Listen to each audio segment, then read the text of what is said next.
Mais s'il n'y a rien à faire du côté des rhumatismes, on doit se rattraper avec les pneumonies et pleurésie. Bon, elles sont rares. Le climat est rude par ici, comme vous savez. Tous les nouveaux chétifs meurent dans les 6 premiers mois. Sans que la médecine est à intervenir, bien entendu. Les survivants sont des gaillards durs à cuire. Toutefois, nous avons aussi des apoplectiques et des cardiaques. Ils ne s'en doutent pas une seconde et meurent foudroyés vers la cinquantaine. Ce n'est pas en soignant les morts subites que vous avez pu faire fortune. Évidemment, il nous reste la grippe. Pas la grippe banale, dont ils ne se soucient nullement, et qu'ils l'accueillent même avec faveur, parce qu'ils prétendent qu'elle fait sortir les humeurs vicieuses. Non, je pense aux grandes épidémies mondiales de grippe. Ça, dis donc, c'est comme le vin de la comète. S'il faut que j'attende la prochaine épidémie mondiale. Pour qui vous parle, j'en ai connu deux. Celle de 89-90 et celle de 1918. En 1918, nous avons eu ici une très grosse mortalité, plus relativement que dans les grandes villes. N'est-ce pas? Tu avais comparé les chiffres. Avec nos pourcentages, nous laissions derrière nous 83 départements. Il s'était fait soigner? Oui, surtout sur la fin. Et nous avons eu de très belles rentrées à la Saint-Michel. Plaît-il? Ici, les clients nous paient à la Saint-Michel. Mais quel est le sens de cette expression? Est-ce un équivalent des calendes grecques ou de la Saint-Glinglin? Quand vous cherchez là, mon cher confrère, la Saint-Michel est une des dates les plus connues du calendrier. Elle correspond à la fin septembre. Et nous sommes début d'octobre. Ouais. Vous, au moins, vous avez su choisir votre moment pour vendre. Enfin, voyons, si quelqu'un vient vous trouver pour une simple consultation, il vous paye bien séance de notes. Non, à la Saint-Michel, c'est l'usage. Non, mais s'il ne vient que pour une consultation seule et unique, si vous ne le revoyez plus de toute l'année. À la Saint-Michel. D'ailleurs, les gens viennent presque toujours pour une seule consultation. Hein? Mais oui. Mais alors, qu'est-ce que vous faites des clients réguliers? Quels clients réguliers? Eh bien, ceux qu'on visite plusieurs fois par semaine ou plusieurs fois par mois. Tu entends ce que dit le docteur? Des clients, comme on a le boulanger ou le boucher. Le docteur est comme tous les débutants. Il se fait des illusions. Croyez-moi, mon cher confrère, vous avez ici le meilleur type de clientèle. Celle qui vous laisse indépendant. Indépendant? Vous en avez de bonnes. Je m'explique. Ce que je veux dire, c'est que vous n'êtes pas à la merci de malades susceptibles de guérir du jour au lendemain et dont la perte ferait chavirer votre budget. Non, dépendant de tous, vous ne dépendez de personne. Voilà. En d'autres termes, j'aurais dû apporter une provision d'asticots et une canne à pêche. Oh, mais peut-être trouve-t-on ça là-haut. Bonjour, monsieur Bernard. Je ne vous ai pas trop dérangé en vous priant de venir à cette heure-ci? Non, docteur. Mon adjoint surveille la récréation, j'ai une minute. J'étais impatient de m'entretenir avec vous. Nous avons tant de choses à faire ensemble, et de si urgentes. Ce n'est pas moi qui laisserai s'interrompre la collaboration si précieuse que vous accordiez à mon prédécesseur. La collaboration. Remarquez, je ne suis pas homme à imposer mes idées, ni à faire table rase de ce qu'on a édifié avant moi. Au début, c'est vous qui serez mon guide. Je ne vois pas très bien. Ne touchons à rien pour le moment. Nous améliorerons par la suite s'il y a lieu. Mais Qu'il s'agisse de la propagande ou des causeries populaires ou de nos petites réunions à nous, vos procédés seront les miens, vos heures seront les miennes. c'est que docteur, je ne vois pas très bien à quoi vous faites allusion. Je veux dire tout simplement que je désire maintenir intacte la liaison avec vous, même pendant ma période d'installation. Je vois que ça m'échappe. Voyons, vous étiez bien en relation constante avec le docteur Parpalet. Je le rencontre de temps à autre, à l'estaminet du café de la Clé. Mais il nous arrive de faire un billard. Ce n'est pas sur ces relations-là que je veux parler. Nous n'en avions pas d'autres. Mais comment vous étiez-vous réparti l'enseignement populaire de l'hygiène? L'œuvre de propagande dans les familles, que sais-je, moi, les villes besognes, que le médecin et l'instituteur ne sont pas d'accord. Nous n'étions rien répartis du tout. Quoi, vous aviez préféré agir chacun tout simple. Nous n'y avons jamais pensé ni l'un ni l'autre. C'est bien la première fois qu'il est question d'une chose pareille à Saint-Maurice. Ah, si je n'entendais pas votre bouche, je vous assure que je n'en croirais rien. Je suis désolé de vous... Mais ce n'est pas moi qui pouvais prendre une initiative de ce genre. Vous l'admettrez. Même si j'en ai eu l'idée, même si le travail de l'école m'avait laissé plus de loisirs. Évidemment, vous attendiez un appel qui n'est pas venu. Chaque fois que vous demandez un service, je vais tâcher de le rendre. Je le sais, monsieur Bernard, je le sais. Voilà donc une malheureuse population qui est entièrement abandonnée à elle-même au point de vue hygiénique et prophylactique. Dame. Je parie qu'ils boivent de l'eau sans penser aux milliards de bactéries qu'ils avalent à chaque gorgée. Certainement. Savent-ils même ce que c'est qu'un microbe? J'en doute fort. Quelques-uns connaissent le mot, mais ils doivent s'imaginer que c'est une espèce de mouche. C'est effrayant. Écoutez, cher monsieur Bernard, nous ne pouvons pas, nous deux, réparer en 8 jours des années, disons, d'insouciance, mais il faut faire quelque chose. Je n'y refuse pas. Je crains seulement de ne pas savoir comment vous êtes utile. Mais monsieur Bernard, quelqu'un qui est bien renseigné sur vous, a révélé que vous aviez un grave défaut. La modestie. Vous êtes le seul à ignorer que vous possédez d'ici une autorité morale et une influence personnelle peu commune. Je vous demande pardon d'avoir à vous le dire. Rien de sérieux ici ne se fera sans vous. C'est exagéré, docteur. Ah, c'est entendu. Je puis soigner sans vous mes malades. Mais la maladie, qu'est-ce qui m'aidera à la combattre, à la débusquer? Qu'est-ce qui instruira ces pauvres gens-là sur les périls de chaque seconde? Qui assiège leur organisme? Qui leur apprendra qu'on ne doit pas attendre d'être mort pour appeler le médecin? C'est très négligent, il ne se convient pas. Bon, alors commençons par le commencement. J'ai ici la matière de plusieurs causeries de vulgarisation, des notes très complètes, de bons clichés et une lanterne. Vous arrangerez tout cela comme vous savez le faire. Tenez, pour débuter.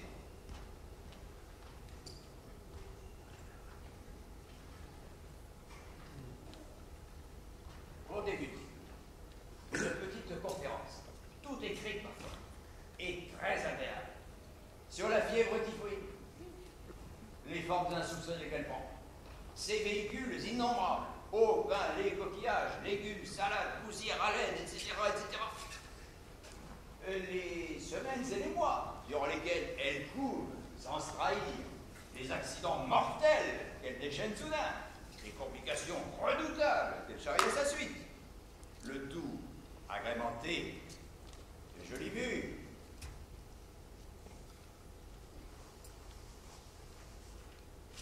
Bacilles formidablement grossis, détails d'excréments typiques, ganglions affectés, perforation d'intestin, et pas en noir, en couleur, des roses, des marrons, des jaunes, et des blancs verdâtres que vous imaginez. C'est que, docteur, je suis très impressionnable. Si je me plonge là-dedans, je crains de ne plus dormir. Voilà justement ce que je veux dire. Voilà l'effet de saisissement que nous devons porter jusqu'aux entrailles de l'auditoire. Vous, monsieur Bernard, vous y habituerez. Qu'ils n'en dorment plus. Car leur tort, c'est de dormir. Dans une sécurité trompeuse. De le réveiller trop tard, le coup de foudre de la maladie. Je n'ai déjà pas une santé si solide. Mes parents ont eu beaucoup de mal à m'élever. Je sais bien que sur vos clichés, tous ces microbes ne sont en reproduction, mais enfin... Alors pour ceux de notre première conférence aura laissé froid, j'en tiens une autre, dont le titre n'a l'air de rien. Les porteurs de germes. Il y est démontré, clair comme le jour, à l'aide de cas observés, qu'on peut se promener avec une figure ronde, une lambrose, un excellent appétit, et recéler dans tous les replis de son corps des trillions de bacilles de la dernière virulence, capables d'affecter un département.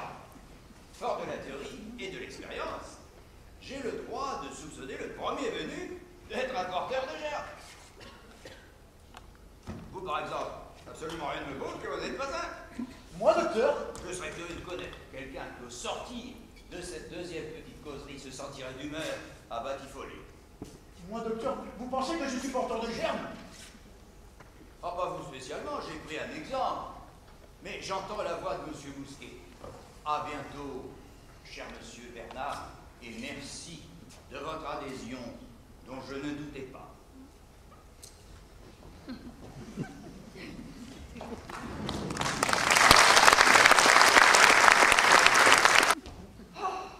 Bonjour, monsieur Parpalet. Vous ne venez pas pour loger, au moins. Mais si, comment allez-vous, Madame Rémy? Ah ben nous voilà bien. Je n'ai plus de chambre. C'est ton jour de foire aujourd'hui? Non, jour ordinaire. Et toutes vos chambres sont occupées un jour ordinaire? Mais Oui. qu'est-ce que tout ce monde-là? Des malades. Des malades. Oui, des gens qui suivent un traitement. Mais tout sorte. Pourquoi loge-t-il ici? Parce qu'il n'y a pas d'autre hôtel à Saint-Maurice. Et d'ailleurs, ils ne sont pas si à plaindre que cela chez nous. En attendant votre nouvelle installation, ils reçoivent tous les soins sur place. Et toutes les règles d'hygiène modernes sont observées. Mais d'où sortent-ils? Les malades? Oh, depuis quelque temps, ils en viennent un peu partout. Au début, c'était des gens de passage. Je ne comprends pas. Mais oui, des voyageurs qui se trouvaient à Saint-Maurice pour leurs affaires. Ils entendaient parler du docteur Knock dans le pays, et à tout hasard, ils allaient le consulter. Évidemment, sans bien se rendre compte de leur état, ils avaient quand même le pressentiment de quelque chose. Mais si leur bonne chance ne les avait pas conduits à Saint-Maurice, plus d'un serait mort à l'heure qu'il est. Pourquoi serait-il mort? Comme ils ne se doutaient de rien, ils auraient continué à boire, à manger, à faire sans autre imprudence. Et tous ces gens-là sont restés ici. Oui, en revenant de chez le docteur, ils se dépêchaient de se mettre au lit et commençaient à suivre le traitement. Ah, aujourd'hui, c'était déjà plus pareil. Les personnes que nous recevons ont entrepris le voyage exprès.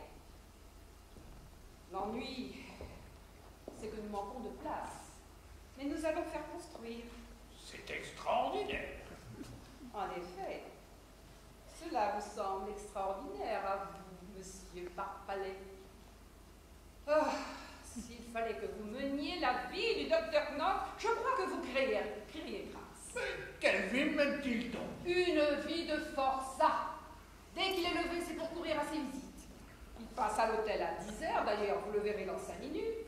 Puis les consultations chez lui, et à nouveau les visites jusqu'au bout du canton. Ah, je sais bien qu'il a son automobile, une belle voiture neuve qui conduit à fond de train. Mais vous savez, je suis sûre qu'il lui arrive plus d'une fois de déjeuner d'un sandwich. C'est exactement mon cas à Lyon. Ah bon? Ici, pourtant, vous aviez su vous faire une petite vie tranquille. Ah, vous vous rappelez vos parties de billard dans l'estaminet? Ah, il faut croire que de mon temps, les gens se portaient mieux. Non, ne dites pas cela, monsieur Parpalet. Les gens n'avaient pas l'idée de se soigner. C'est tout différent. Mais les choses ont changé. Dieu merci. Enfin, si ces gens en ont assez d'être malades, et s'ils veulent s'offrir le luxe de se soigner, ils auraient tort de se gêner. De toute façon, c'est tout bénéfice pour le médecin, non? En tout cas, personne ne vous laissera dire que le docteur Knock est intéressé. C'est lui qui a créé les consultations gratuites que nous n'avons jamais connues ici. Et pour les visites, il fait payer uniquement les personnes qui en ont les moyens. Avouez qu'autrement ce serait malheureux. Mais il n'accepte rien des indigents. On le voit traverser tout le canton, dépenser 10 francs d'essence et s'arrêter avec sa belle voiture devant l'accueil d'une pauvre vieille qui n'a même pas un fromage de chèvre à lui donner. Ah, il ne faut pas insinuer non plus qu'il découvre des maladies à des gens qui n'en ont pas. Moi, la première, je me suis fait peut-être examiner 10 fois depuis qu'il vient à l'hôtel quotidiennement. À chaque fois, il s'y est prêté avec la même patience, m'auscultant des pieds à la tête avec tous ses instruments et y perdant un bon quart d'heure. Oh, il m'a toujours dit que je n'avais rien, que je ne devais pas me tourmenter, que je n'avais qu'à bien manger et bien boire. Pas question Oh, la même chose pour Monsieur Bernard, l'instituteur, qui s'était mis dans la tête qu'il était porteur de germes et qu'il n'en vivait plus. Eh bien, pour le rassurer, le docteur Knock a été jusqu'à lui analyser 3 fois ses excréments. Ah, bah tiens, d'ailleurs, voici Monsieur Mousquet qui vient faire une prise de sang en 15 avec le docteur. Vous pourrez causer ensemble.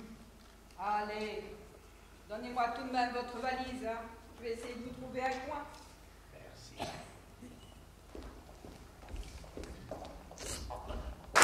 Madame Rémy, apprenez une bonne nouvelle. Le docteur Knock nous quitte et le docteur Parpalais revient. Ah mais non! Ah mais non, moi je vous dis que ça ne se fera pas. Ou alors il faudra qu'il vous enlève de nuit en aéroplane. Parce que j'avertirai les gens et on ne vous laissera pas partir. On crèvera peut-être dans les pneus de votre voiture. Oh, content pour vous. Monsieur Parpalais, si c'est pour cela que vous êtes venu, eh bien j'ai le regret de vous dire que je ne dispose plus d'une seule chance. Et quoi que nous soyons le 5 janvier, vous serez dans l'obligation de coucher dehors.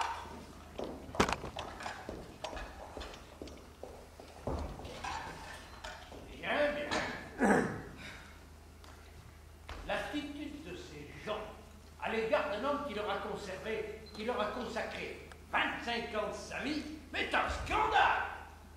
Si vous croyez, il ne reste plus à Saint-Maurice de place que pour le charlatanisme, je préfère continuer à gagner ma vie à Lyon, honnêtement, et d'ailleurs largement. Si j'ai songé un instant à reprendre mon ancien poste, c'est à cause de la santé de ma femme qui ne s'habituait pas à l'air de la grande ville. Docteur Knock, nous réglerons nos affaires. Dès que possible, je repars ce soir. Vous ne nous ferez pas cet affront, mon cher confrère. Madame Rémy, dans la surprise d'une nouvelle, d'ailleurs inexacte, et dans la crainte où elle était de laisser tomber ses assiettes, n'a pu garder le contrôle de son langage. Ses paroles ont trahi sa pensée. Vous voyez maintenant que sa vaisselle est en sécurité. Madame Rémy a retrouvé sa bienveillance naturelle. Et ses yeux n'expriment plus que la gratitude que partage toute la population de Saint-Maurice pour vos 25 années d'apostolat silencieux. Sûrement, Monsieur Parpalais a toujours été un très brave homme et il tenait sa place tant que nous pouvions nous passer du médecin. Ce n'était ennuyeux que lorsqu'il y avait une épidémie, car vous ne me direz pas qu'un vrai médecin aurait laissé mourir tout ce monde au temps de la grippe espagnole. Un vrai médecin? Oui. Quelle chose faut-il s'entendre dire? Parce que vous croyez, Madame Rémy, qu'un vrai médecin peut combattre une épidémie mondiale?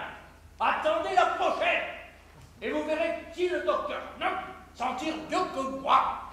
Le docteur Knock. Ah, écoutez, Monsieur Parpalais, je ne discuterai pas d'automobile avec vous, parce que je n'y entends rien. Mais je commence à savoir ce qu'est un malade.